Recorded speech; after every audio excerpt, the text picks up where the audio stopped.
What's up guys, Jeff Cavaliere, AthleanX.com. We continue our perfect workout series here today, this time the perfect home workout. And this one I have to say is definitely by popular demand. Actually, it's out of necessity. You see, a lot of us have been affected by the recent coronavirus pandemic, and we're restricted to home workouts. We're not even allowed out of our own houses. We're certainly not allowed in the gym. What can we do? Well, we don't have to let the gains go by the wayside. As a matter of fact, guys, I wanted to make sure I put something together for you that you can use to continue to keep the gains coming. And I put together this home workout that's actually going to require zero equipment. You're going to be able to do this no matter what level of ability you're at. I'm actually including both a beginner version and a more advanced version. And I'm going to give you not just a single workout. I'm giving you a complete total body workout scheme that will tell you exactly what to do for as long as it is that you're actually not going to be able to get to the gym. All right, so with that being said, I have some rules that I got to lay down here to explain how you're going to do this. All right, so as I mentioned, this home workout is actually going to be comprised of two parts, two separate workouts, workout A and workout B. You're going to perform both of them, and you're going to perform them in a staggered fashion. So you're going to train 3 times a week, total body, Monday, Wednesday, and Friday. In week 1, you're going to perform workout A on Monday and Friday, with workout B slotted in for Wednesday. In week 2, you're going to have workout B leading off on Monday and being repeated on Friday, with workout A being slotted in on Wednesday. So you're basically alternating your workouts and carrying this over for as long as you do the entire program. From here, you want to make sure that since we're going total body, that we're not focused on necessarily a single muscle group, but that we're covering all the major functions. And in this case here, we have 6 major things that we're trying to hit in every single workout. They're the following. Number 1, we're going to have an anterior chain lower body grouping that's actually going to be squat biased the first time through. But then we're going to actually bounce to the upper body for an upper push combination. We then go back to the lower body, and there's a reason for this, I'll explain in a second. We're now going to focus on the posterior chain, and we're going to hit the hinge patterning. From here we go back up to the upper body to do a pull circuit, and then we finish off with an ab circuit and 1 single corrective exercise, because we never leave the correctives out of AthleanX. That's going to be the same whether you're in workout A or workout B, but the exercises are going to completely change. And again, I mentioned there's going to be different exercises for those of you who are doing this at different levels. I'm going to include all of those. The last point I'm going to make is that there's 0 rest occurring at any point in this workout, and that's the reason why we're staggering upper lower. And not just that, we're actually not going to require you to rest between the exercises of the individual combinations. You're going to perform every single one of these exercises individually for a minute. If you can't do it for the entire minute, that's okay. You can simply stop, rest, pause, get back in on the action again, and try to complete out the rest of the minute. Ideally, as you get stronger at this and better, you're going to be able to complete the entire minute for every single exercise. The exercises are staggered and structured in such a way that it should allow you to continue to perform even though you're fatigued from the exercises before that. That is one of the best ways that you can train body weight. When you realize that because of the way you can mechanically set up your exercises, you can continue to perform, it gives you the chance to actually train to a point of progressive overload where others would stop at a single point on a single exercise. This is where I think the power of this workout comes in. So that being said, guys, there's a lot to cover here. I want to make sure I go over every single one of these workouts for you and every exercise. So let's kick it off here, workout A. All right, so workout A here is comprised of those 6 major groupings like I mentioned, and don't worry about having to memorize them or the individual exercises. I'm going to do as I always do for you. I'm going to put them all together and lay them out in a workout format for you at the end of this video. But let's take a look right here at the first combination. It was that anterior chain squat focused lower body circuit. Starting off with this exercise, it's the alternating single leg box squat. Now look, if you're at a more advanced level, you're going to perform this from a lower box. If you have to do this at a more intermediate or beginner level, you can simply raise the box. Now again, this box can be anything. It could be a bed, it could be a couch, any surface that you can get yourself down to. We move on here to something called the 1.5 bottomed out squats. And we talked about in other videos the benefit of working in that bottom range of the squat, in that parallel to below parallel range to strengthen that portion, which is oftentimes the weakest area of the squat. We can do that here again regardless of what level we're at. We take this for the entire minute. Again, if you have to rest, pause, you can do that. From here we then go in and we finish out this circuit, which your legs will probably be pretty fried at this point, with a simple jump squat. And again, this can be pretty taxing at this point. with other bodyweight workouts, if you had just stopped at the first exercise, or even if you attempted to take that by itself to failure, you could be doing it for a really long period of time. But when you stack them together like this, the cumulative fatigue becomes something that is able to be progressive and overloaded, and that's where the real benefit comes from. So after these exercises, again, there's no rest in between them, we go right into the next grouping, and in this case, it's our upper push.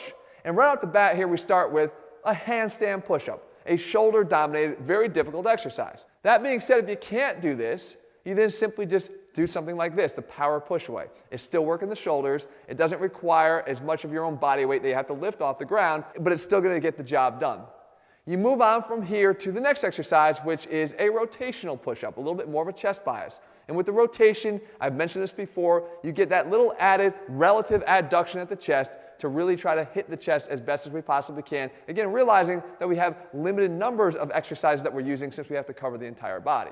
And again, if you can't do this, you can simply drop down to your knees and perform the same movement and get the same benefits at a slightly easier level.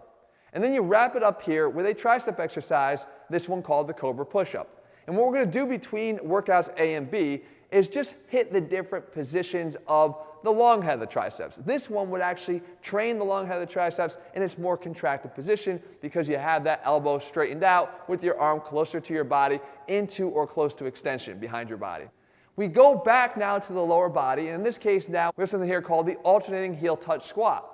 This one here is a posterior chain focused exercise. Just by leaning forward, you shift a lot of the focus on to the glutes to perform the exercise, and you're simply trying to go down, touch both hands to the outsides of your heels, and come back up. At a more beginner level, if you need a little bit of extra assistance, or even just a little bit of a balance assistance, you could do the kickstand variation where you just have one foot out there, bearing maybe about 10 to 15% of your body weight. From here, we move on to the alternating sprinter lunge. Again, by simply leaning forward, we turn a regular lunge that's quad dominant into something that's more posterior chain glute dominant. You alternate back and forth. Both levels, of course, will be able to do this. And then we wrap it up here with one final exercise, the plyo sprinter lunge. So we take the same position here, and now we really want to burn it out. And we see if we can be more explosive. Stay low to the ground here where your glutes are maximally engaged. Again, at the beginner level, if you have to, you can simply make that switch at a much higher elevation. So come up out of the lunge a little bit and then make the switch. We go back to the upper body again, this time upper pull. And in this case, we start off with the pull-up, the classic pull exercise. And again, all you're required to have here is a single pull-up bar in your house to be able to get this done.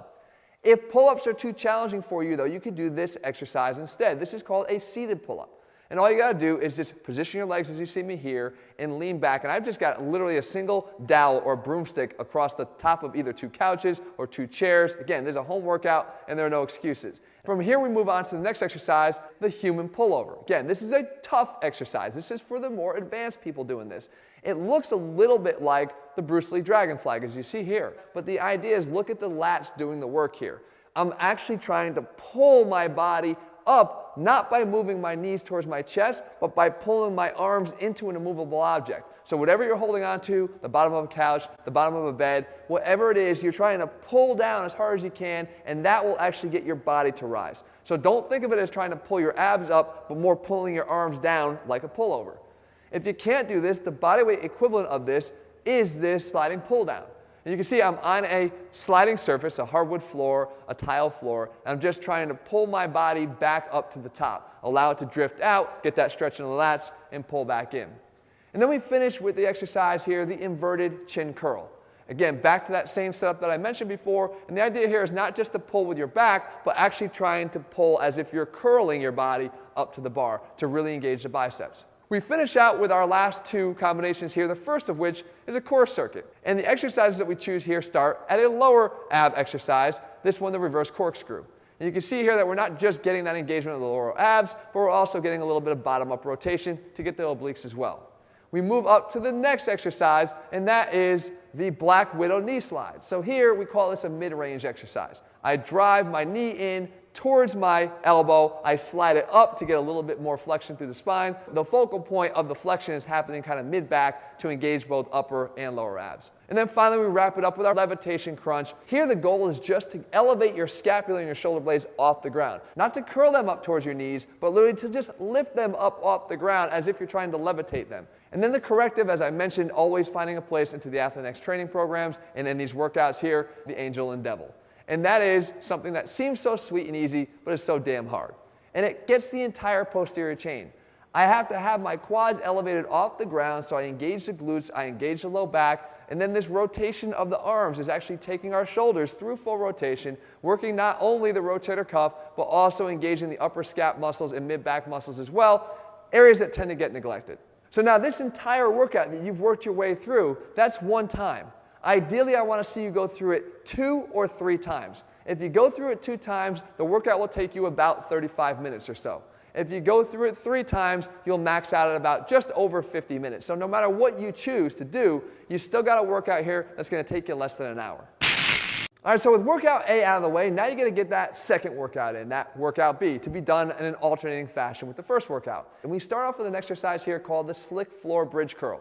And again, you can do this on any floor in your house, like a hardwood floor or a tile floor, that you could just allow your socks to slide back and forth. The key here is that it's reinforcing one of the main necessities of lower body training, and that is to learn how to engage both your hamstrings and your glutes and get them to work together. And by demanding that I have to maintain this high bridge the whole time that I slide my legs out and back into this hamstring curl is getting those glutes to make sure they're the primary driver of the movement. The next exercise is something called a long leg march. And here we're just trying to, again, work that entire posterior chain, and you'll see that this lights it up a lot more than you might have thought it would because it looks so damn easy. And then we finish off with a simple exercise that at this point in the game is not going to be so simple. Again, that cumulative fatigue is what we're going for here. And again, that lack of rest is going to demand that that fatigue sets in. And this is just something called a high hip buck. You just put your feet up on any surface. Again, it could be your couch, and you're simply driving up, allowing the glutes to really drive the movement here. We then shift to the upper body again, in this case the upper body push. And now the last time we kind of went a little bit heavy on the front side with the shoulders. This time we're going to go a little bit heavier on the front side with the chest. And we do this with our variable wall push-up. And here, because we're in this decline position, we're actually working the upper portion of our chest. A little counterintuitive, but that's how it works. And as we fatigue here, you simply walk yourself down the wall to allow yourself to continue, knowing that the flat variation is going to be a little bit easier than that decline variation. So as we fatigue, we can do a few more reps. We continue to try to do this for the entire minute if possible. If you can't do this because the wall version is too hard, you can simply put your knees up onto any surface, again a couch or a bed, and you perform the decline variation, and when you can't do any more, you go down to the flat. Then we take it to the next exercise here, which is actually really interesting, and it's the bodyweight side lateral raise. And we lose sight of the fact that we always think we have to move the limb in space to work a muscle. And that's not true. You see, we can actually move the body around a fixed limb. And in this case, we're getting relative abduction of the arm, meaning we are training the muscles of the shoulder by moving the body away from the arm, but still winding up with the same end product, and that is abduction of the arm. And again, we could do this from the knees if we need to make it a little bit easier for the beginners. And then we wrap this up, again, I mentioned with the tricep exercise. This time it's going to be more for putting the tricep long head on stretch. It's the bodyweight tricep extension. Again, you choose any surface that's relatively about the height that you see here, and you allow yourself to dip down, dive your head down underneath so you can get more extension of those arms back up overhead. We go back to the lower body again, and this time we're actually going to try to hit the quads, but in more of a lunge bias versus a squat bias. And the first exercise we start off here with is the alternating crossover step up. So the step up is a great exercise for engaging the quads. Try to keep your torso upright as much as you possibly can. And the slight crossover of the leg behind me just allows me to preload that quad a little bit more in the bottom position so I could drive up more forcefully. From here we move to the second exercise, again, remember with no rest, and it is the alternating reverse lunge. It's a little bit easier on the knees because we don't get that anterior stress that we get when we actually lunge forward. So you're going to find even if you have knee problems, this is going to work for you regardless of what level you're performing it at. And then we wrap it up here with the split squat jump, a little bit more of an explosive exercise here that tends to be difficult, especially at this point in the game. See if you can gut it out for the entire minute if possible. We go back one more time to the upper body for the upper body pull circuit, and it starts this time not with the pull-up, but with the chin-up. Again, focus a little bit more heavily on the biceps while still making sure we get the main benefit of one of the best exercises we can do for pull, and that's that chin. And again, if you can't do this, you could do the seated version of it as I showed before, just by sitting down and doing the same setup we used before. Next, we go to our second exercise here, and it is the inverted row. This is actually an exercise that works its way into a lot of the AthleanX programs. We're now getting more of a horizontal pull as opposed to a vertical. Again, at this point in the game, it could be a lot more challenging than it would have been if you did it on its own. And then we wrap up with our final exercise here. It's a bodyweight exercise. I just featured it in a recent video. It's called the back widow. You can see every single muscle in the upper back and rear delts get engaged here by this simple looking exercise, but certainly not at this stage of the game. I want you to wrap up with this one. And then we go to our last two circuits, once again a core circuit. And we start with that lower focus exercise, and it's the ab halo. So what you do is you try to lift and create a half a circle at the same time. So lift that pelvis up off the ground, engage the lower abs, and try to create a half circle for a little bit of rotation, and repeat for the entire minute. You move to the next exercise here, which is a V-up tuck. Again, trying to engage both upper and lower by moving both the upper and lower torso together. Finally, we wrap up with one exercise here. It's called the sit-up elbow thrust. You're getting a little bit of extra oblique work, but obviously it's primarily a top-down driven exercise. And then we go and we have our final corrective, and it's one of my favorites. It's the reverse hyperextension here. The idea is to lay again over any stable surface and really drive the lifting of the legs by first contracting the glutes and then allowing the low back to take over from there. So with that, guys, there's your two workouts, workout A and B. I'm going to post them right here for you so you can take those screenshots and make sure that you know exactly what you're doing. Guys, you don't have to leave the gains behind just because you have to leave the gym behind temporarily. I know the situation that a lot of us find ourselves in right now. I want to make sure I did my part to help you guys out and get you something that you could use. I promise you it's going to deliver if you put the effort in. In the meantime, if you're looking for a complete program, we have one. It's bodyweight only. It's called Athlean Zero. It's over at athleanx.com. If you found the video helpful and you like the perfect workouts, leave your comments below. Let me know what you want me to cover. I'll do my best to do that for you. And if you haven't already done so, guys, make sure you click subscribe and turn on your notifications so you never miss a new video when we put one out. See you soon.